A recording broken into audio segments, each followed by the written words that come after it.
Olá! Para a segunda parte, a gente vai aprender como implementar de verdade esse algoritmo, que a gente dá maratona. Primeiro, o que a gente quer fazer? A gente quer sempre ter esse digrafo residual. Uma ideia é, sempre que você tem um fluxo, você vai lá e monta o digrafo residual, porque a gente tem as regras aqui. Mas daí demoraria bastante para montar o digrafo residual de novo. E você tem um jeito de você que você sempre mantém o digrafo residual montado, certo? Como que você faz? Implementação.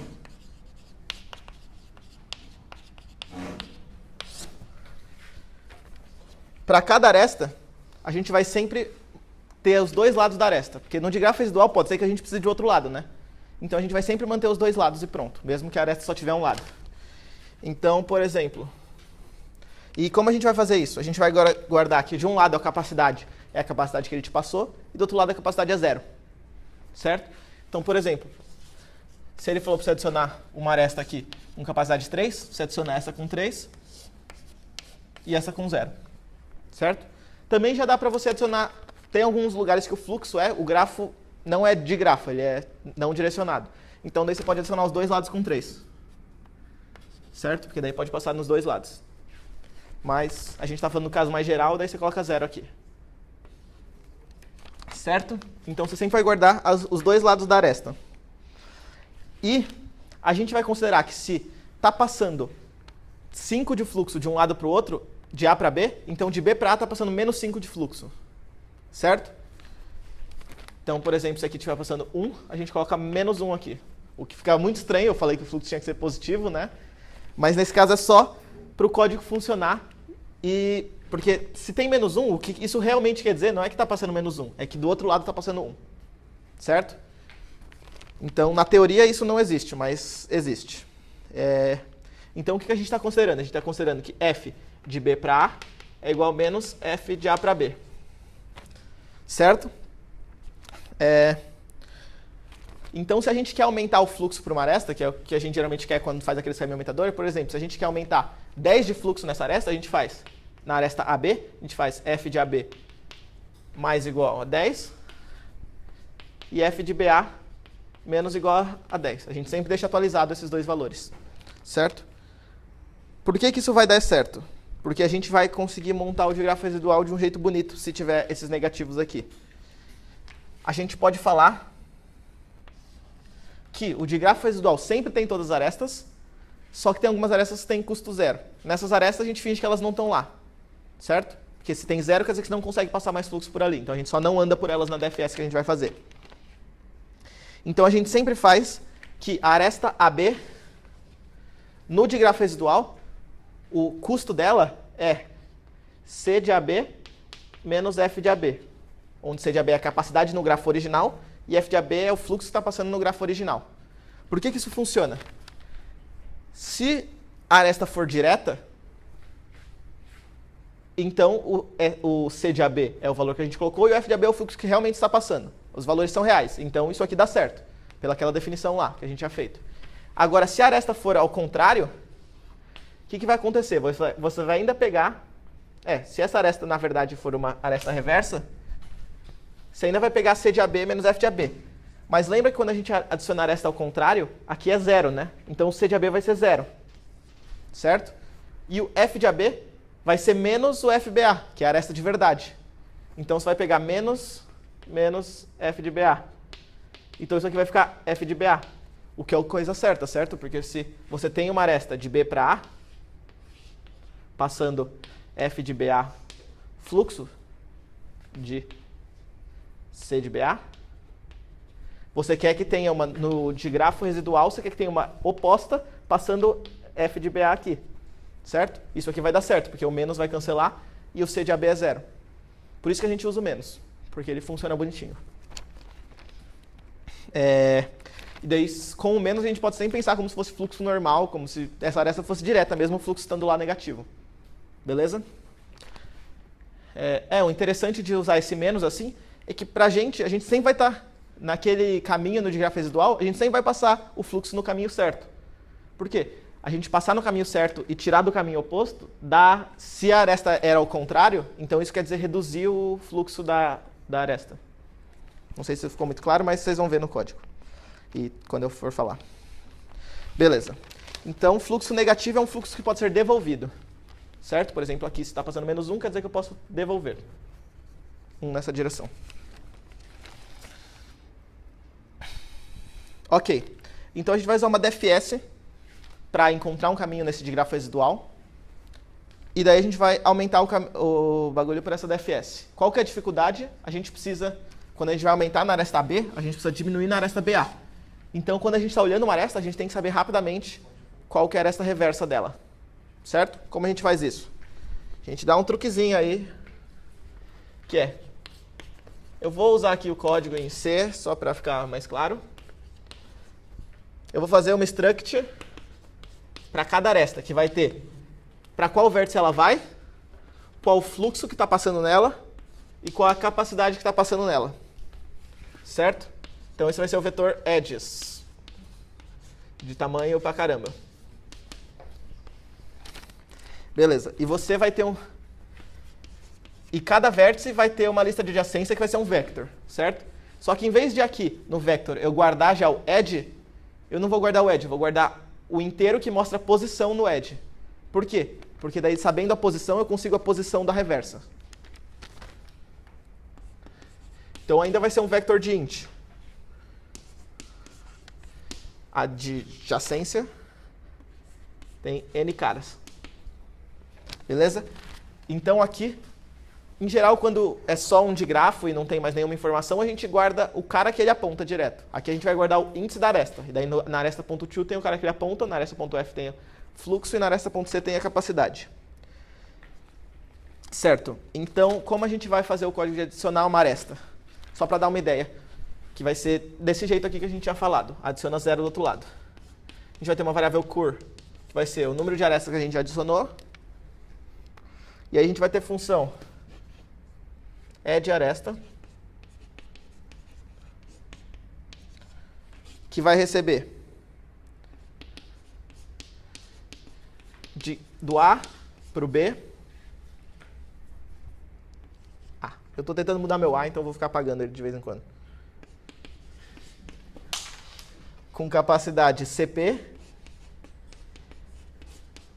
e com capacidade reversa RC. O que isso quer dizer? Eu quero adicionar uma aresta no digrafo normal, do A para o B, falando que eu posso passar no máximo CP. E tem essa aresta reversa, tem a capacidade reversa, né? Que geralmente, se a gente quer só um digrafo normal, a gente sempre manda 0 nesse valor aqui. Que vai falar, aqui vai ser barra RC. Certo? Então, se for um digrafo normal, a gente manda 0. Certo? Ok. Então, a gente vai pegar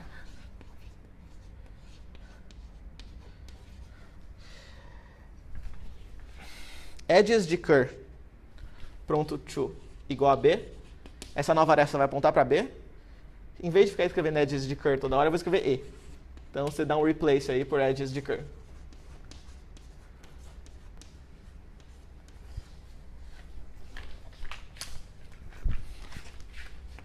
E.f igual a 0. Eu comecei com 0 de fluxo.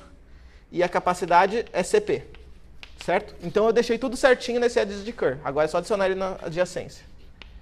Então, ADJ de A. Pushback.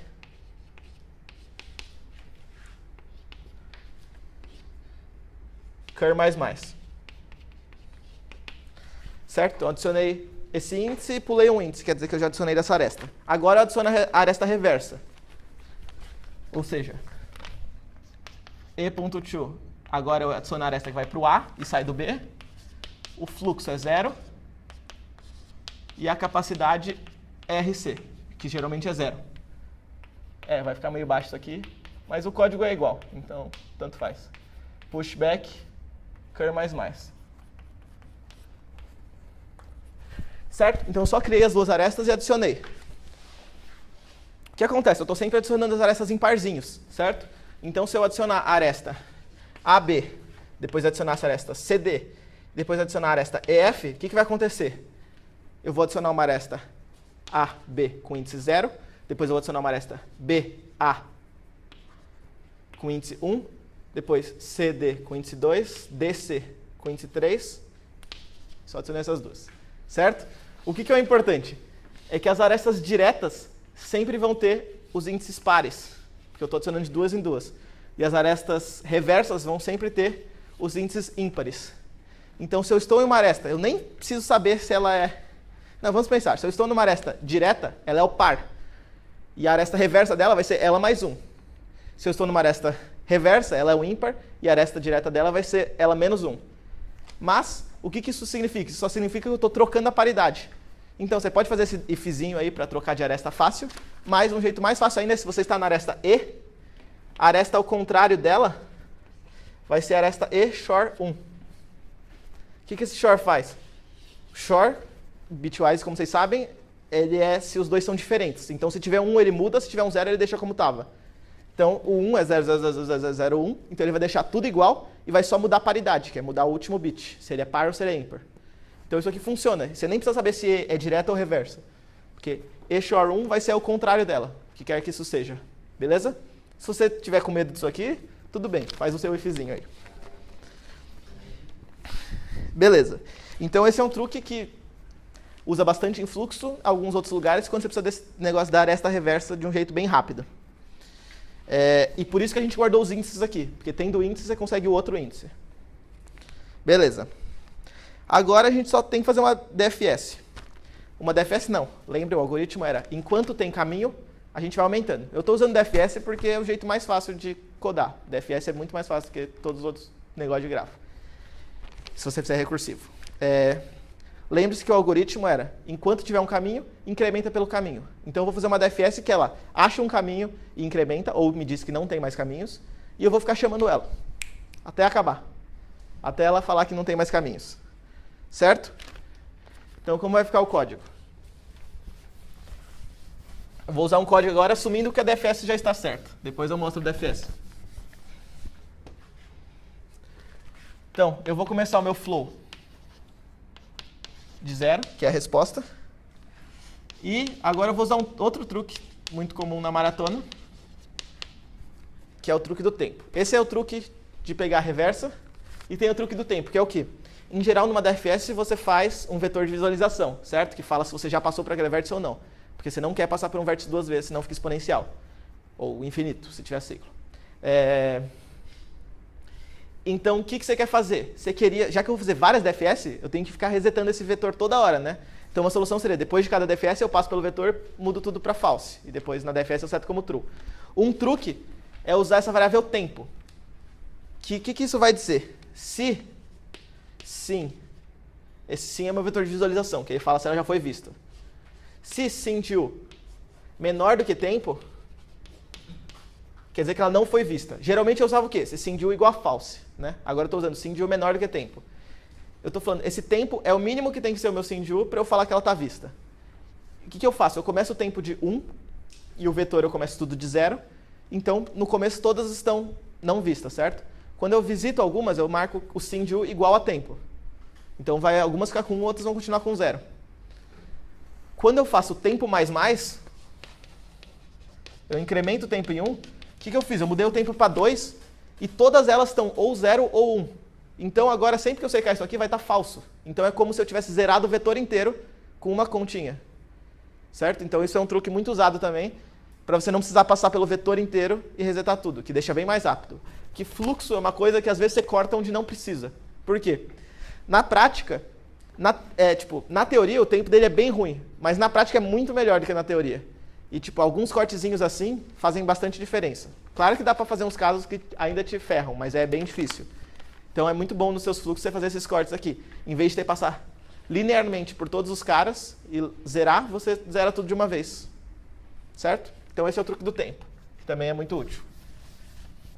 Então eu vou começar o tempo com 1. E eu vou fazer enquanto int a igual dfs st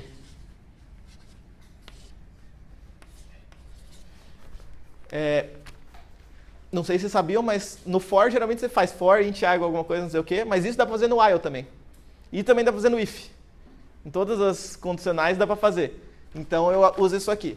O DFS vai retornar um valor e eu vou guardar ele na variável A já. E isso aqui tanto guarda na variável A quanto vê se ele é diferente de 0. Certo? Ela vai retornar quanto de fluxo ela conseguiu aumentar.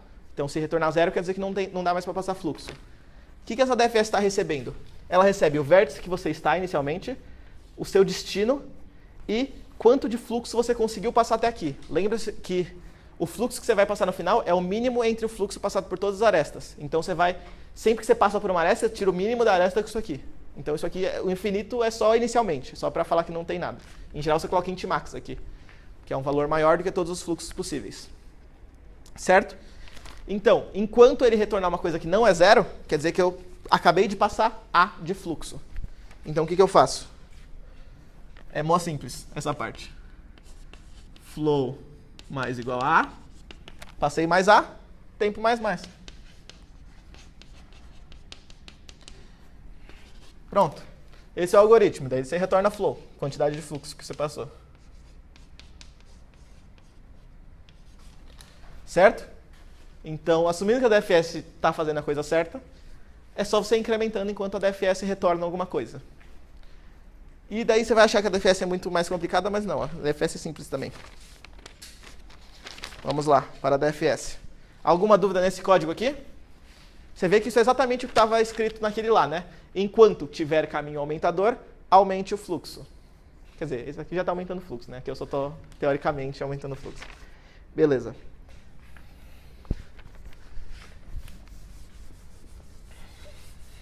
Agora vamos fazer a DFS.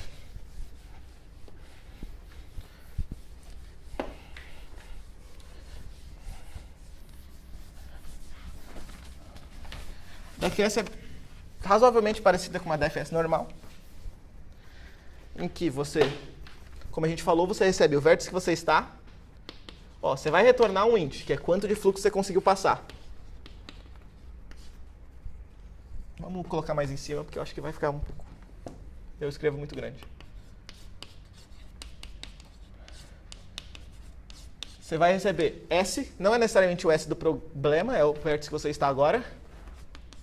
T, que é o vértice que você quer chegar, que vai ser sempre o vértice do problema, você nem precisa deixar ele aqui, você pode deixar ele global, mas sei lá. Você também pode deixar ele aqui. E F, que é quanto de fluxo você conseguiu passar até agora. Certo? Qual que é o caso base? É quando você chegou no T. Então, quando S igual a T.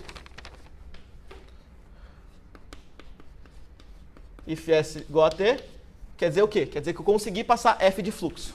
Certo? Então, eu retorno F.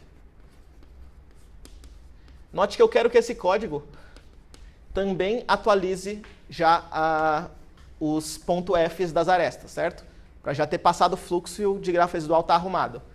Só que eu vou fazer isso, eu não preciso guardar o caminho e depois percorrer ele e mudar. Eu vou fazer isso usando a pilha de DFS mesmo. Porque quando eu chego aqui, quer dizer que na pilha de DFS, tá, por exemplo, sei lá, DFS do 1 chamou a DFS do 7, chamou a DFS do 12, tudo que, e daí chamou a DFS do T no final. Tudo que está na pilha é exatamente o caminho do S até o T. Certo? Tudo que não faz parte do caminho já acabou. Certo? Então, eu vou usar que quando eu chamo uma DFS para frente e ela retorna um valor válido, quer dizer que o caminho passa por mim. Então, eu vou atualizar a minha aresta. E é isso.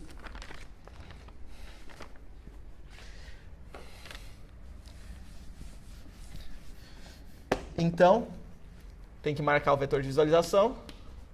Então, vou marcar sim de S igual a tempo, usando aquele truque do tempo. Caramba, giz acaba muito rápido.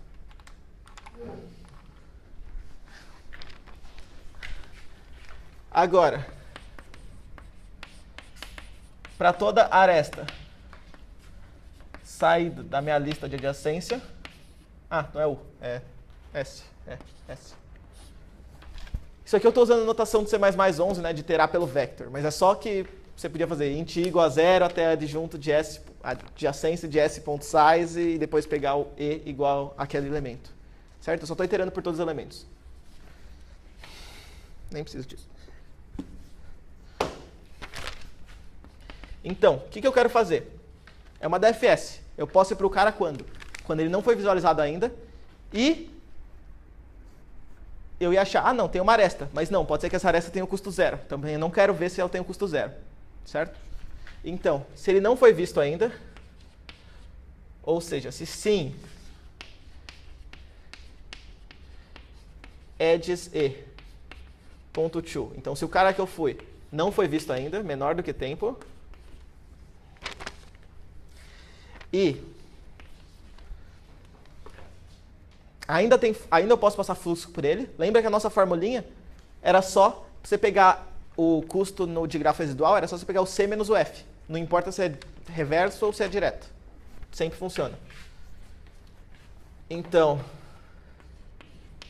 edges e.c menos edges.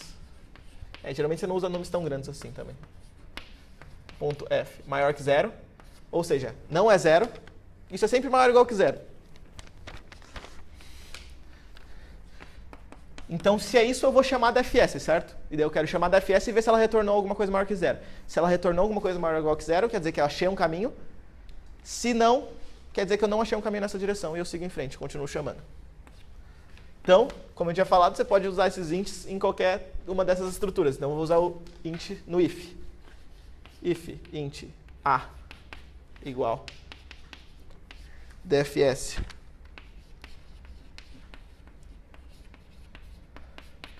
edges e.to o vértice que eu estou agora. O t continua o mesmo t, por isso que eu falei que o t pode ser global.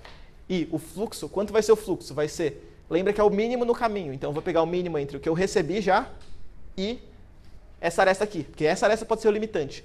Não é também só passar essa aresta, porque essa aresta pode ser que o limitante tenha vindo antes, certo? Eu passei por um 1, mas agora estou num 100, mas eu ainda só posso passar 1 de fluxo.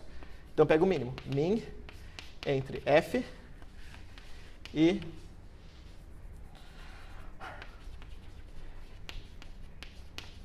edges e.c menos edges e.f.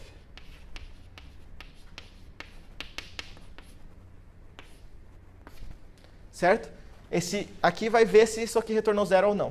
E vai guardar no A a resposta. Então, se ele retornou não zero, quer dizer que eu achei um caminho, eu atualizo essa aresta, porque eu sei que o caminho passou por essa aresta específica, essa aresta e eu retorno. Que eu achei um caminho, eu retorno já. Não quero achar vários caminhos, porque isso dá chablauzinhos. Então, eu vou achar um caminho e retornar. Se não, eu vou só continuar. O que eu faço? Eu sei que eu passei mais f de fluxo pela aresta e. Edges e.f mais igual a. Não, quer dizer, eu passei a de fluxo. Eu tenho que receber esse a. Por quê? Porque pode ser que nenhum dessas duas arestas aqui seja o limitante. Se o limitante ainda esteja para frente. Mais igual a. Aí. Agora, lembre-se que eu tenho que mudar na outra, né? Na reversa. Então, eu pego a reversa e tiro A. E agora, eu já atualizei tudo, eu só retorno A.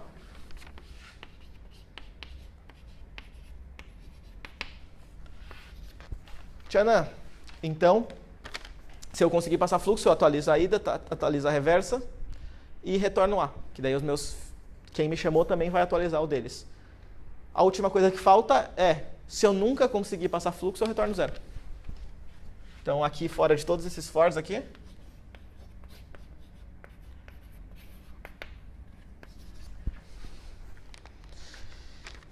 então, dá pra ver que isso aqui está certo. É só uma DFS normal, basicamente. Só tem mais esse limitante de eu só poder passar se a aresta for maior que zero. E é só isso. E aqui eu recebo quanto eu consegui passar, que é o mínimo no caminho. Não é mais a soma, nem nada disso. Beleza, então esse código funciona e isso resolve o fluxo. Mas qual a complexidade dele? O de fluxo vezes DFS. Por quê? No pior caso, cada vez que eu chamar isso aqui vai aumentar em 1. O A vai retornar 1. Então pode ser que tenha que passar fluxo vezes, que é resposta. Então isso parece horrível, né? Então é O da resposta vezes N mais M, né? Que é o tamanho do grafo. Que é uma DFS demora isso. E então parece horrível, mas não é tão horrível. Tem vários casos que o fluxo